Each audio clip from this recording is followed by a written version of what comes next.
Praise the Lord. Thank you. It's good to be back once again to Maranatha teaching series.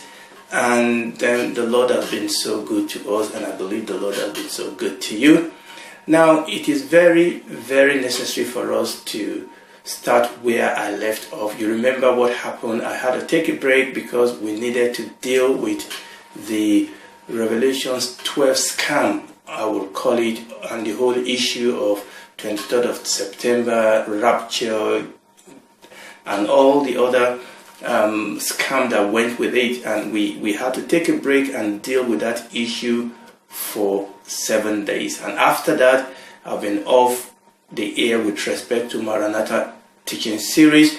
Obviously, I've been posting few other clips, video clips on YouTube, and I hope and I believe that that has been a blessing to you. If you've not listened to all this series, please take time to listen to them. I'm really believing God that they will be a blessing to you. They are a blessing to me personally. I watched this video myself. I learned from them because there's something I've learned, that if you are honestly seeking the face of God and honestly wanting to be a blessing, the message is always bigger than the messenger. God will speak through your mouth things that you or yourself need to sit down and study. Praise the Lord. So today, before we can continue where we left off, remember we have done 9 teaching already in this new Maranatha teaching series. And before I will be able to continue that, which is what I'm planning to do, I just need to take some time first of all to do an update on the Revelation 12 scam, the failed prediction that a lot of people get involved with. Unfortunately, a lot of Christians were sucked into these lies. Okay, I mean, obviously 23rd of September has come and gone, and you will think that is the end of it. No, that is not the end of it. That will not be the end of it. The testimony of the scripture is that unfortunately increasing form of delusion and greater form of delusion is going to come. This is not the first time people are going to predict the end of the time. I mean, in 2015 it was the same thing. Now we had it in 2017. I just wanted to look at the hidden cost of this type of scam that sweep across the church. Even though the perpetrator of this scam wants you to believe that it is harmless, that they are doing good, actually is doing a lot of harm to the cause of the kingdom of God, is doing a lot of harm to the purpose and the will of God for the end time. And I just want to focus on this, but first an update. Now, immediately after 23rd of September, what happened? Like I said in one of the clips, you will expect that these people will come in and they will admit that they've made a mistake and they will apologize and all that and all that. No, that's not what happened. For the most part, the perpetrators of this scam and of these lies, number one, the first thing you notice is that on the 24th of September, some of them came out and said, oh, we got it a little bit wrong. Actually, when we look at the constellation and we look at the Virgo and we look at all these stars and planets, they were all trying to manipulate and smuggle into scripture. Oh, we didn't see it right. Actually, the alignment seems to be more for the 24th of September rather than the 23rd of September. I mean, obviously, 24th of September went and gone. I mean, came and went, and there was nothing. And you will think that they will stop. No, they won't stop. What was the next thing? The next thing is that somebody came up and said, oh, we missed it by a month. And they were talking about the barley harvest in Israel, how they have missed it by a month, so it's now going to be a month ahead. And then some people said it's going to be on the 13th of October, and that is still rumbling on. And unfortunately, the world is laughing at the church. You know, somebody told me something and said, you know, at least they are bringing an awareness of the second coming of the Lord Jesus. That at the least, maybe that's the good thing that came out of this. I'm not really too sure whether that is an advantage. Yes, there's an awareness. I quite agree that unfortunately there are two groups of extreme with respect to the church and our anticipation and our readiness for the coming of the Lord Jesus Christ. There's a group of people that are totally ignorant, are totally not ready, are totally not looking forward. We have all sorts of teaching in the church today that you wonder, do these people know that the Lord Jesus Christ is coming? In fact, there is a lot of teaching in the church today that almost deny that the Lord Jesus Christ is going to come. Yes, there's that group of people. But there's another extreme of people, which is what we are dealing with here. People that are shunning out and coming out with false prediction of dates that the rapture is purportedly going to take place, dates that the tribulation is purportedly going to be triggered. And I want to tell you that both extremes are equally dangerous.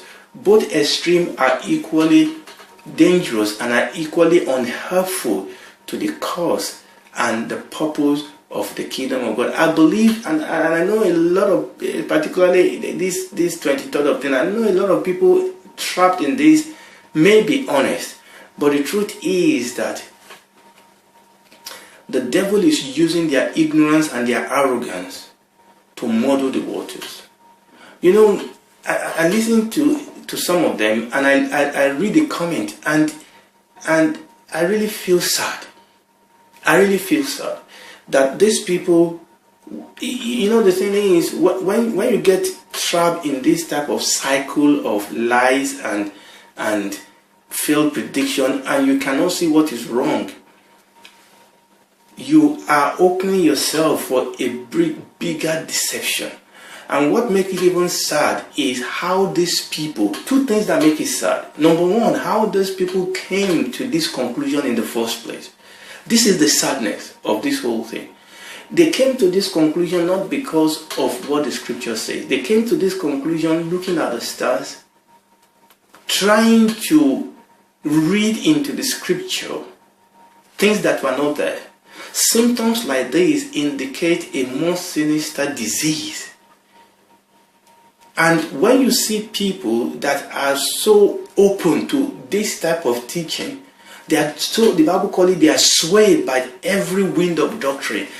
It is such a sadness that this kind of group of people are open to the sway of the Antichrist. They are open to the sway of delusion.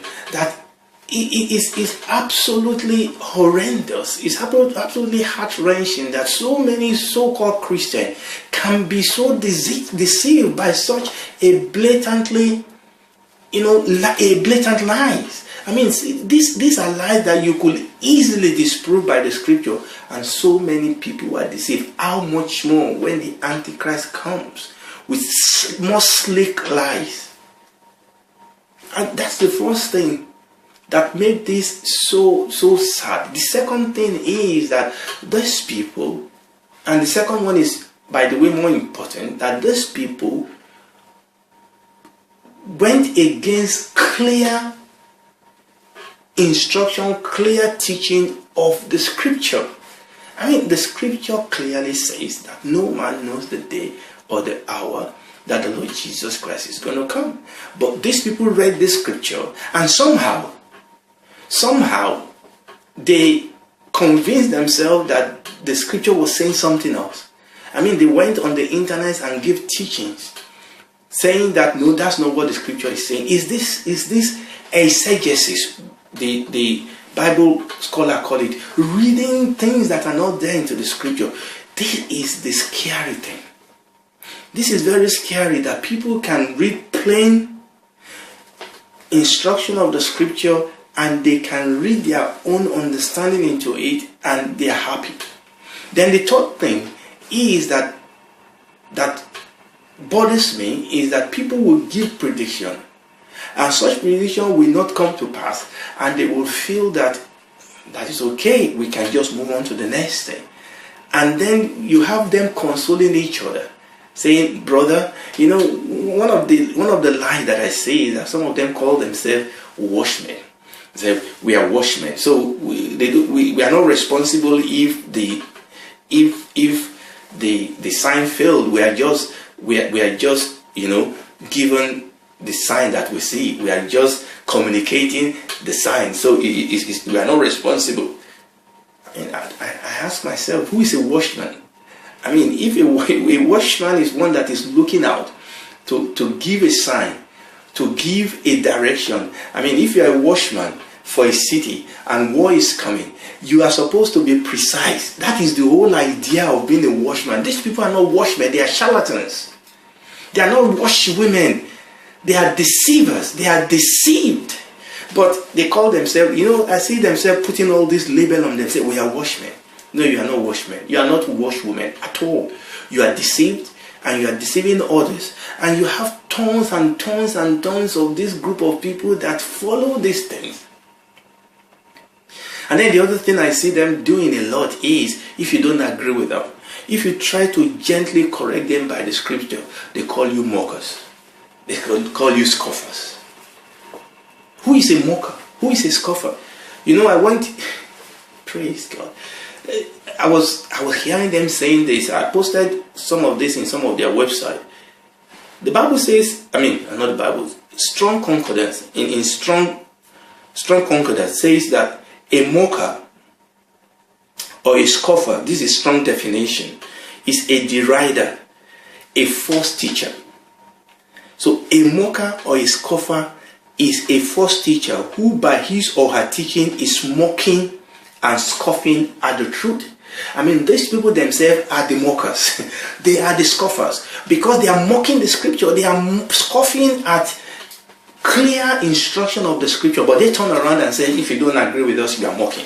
If you don't agree with us, you are scoffing. And you see this over and over and over again, and this is sad. This is really, really sad. And up till now that I'm talking to you, they are still in this wild will. I try to follow them a little bit. You know, they are bringing up one explanation or the other. They are coming on with one suggestion or the other. I mean, 23rd of September was supposed to be bang on because the constellation. Now they've thrown that away. No, it's not about the constellation now. It's about the body harvest, or it's about something else. It's about something else. It's about something else. And they are caught in this wild way of delusion. Unfortunately, like we read in Matthew chapter 24, the Bible says that at the end of the age, there will be a deluge of this false prophet. And the Bible warned us over and over again that we must beware so that we don't get deceived. Praise the Lord. So I'm going to stop here today. I just felt that we should give this update first, that this is what has gone on. But you know, we have to be careful. Let me round up with this. We must not allow ourselves to be discouraged, because it was discouraging sometimes. I mean, I listened to this and I said, but God, why? We must not allow ourselves to be discouraged. Also, we must not allow ourselves to become cynical. And this is the problem with this type of thing. We must not allow ourselves to become cynical. We must not throw the baby out with the bathwater. Okay? A good case doesn't need a bad defense. All we see around us is the devil trying to give a bad name to a good case, to a good cause. And we as Christians must raise our voice for the truth. Praise the Lord. The Lord Jesus Christ is coming. Okay? In fact, that was the whole purpose why this teaching series was started in the first stage. Is to motivate us, is to encourage us, is to call us onto expectation and anticipation of His coming. That is the whole purpose of this, is to say the Lord Jesus is coming. Be ready. And that is the teaching of the scripture, not to start looking for date, not to start reading the stars. The Bible has already given us the signs of his coming. We know we are living in a time when the Lord Jesus Christ can come anytime. The signs are there. They are happening all around us. They are happening in nations. They are happening in commerce. They are happening in trade. They are happening in all nations. It is there. Okay, the firmament, the element are telling us that the Lord Jesus Christ will soon come. Awake, anticipate his coming. We must not allow these charlatans to make us become cynical. We must protect the truth. So we have to be careful that we don't allow them to make us question the truth of the word of God. The Lord Jesus Christ is coming. And by the grace of God, I'm going to stop here. And by the grace of God, next time we will keep back to where we were before and take it on from there by God's grace. I hope you will be able to join me. God bless you. Bye.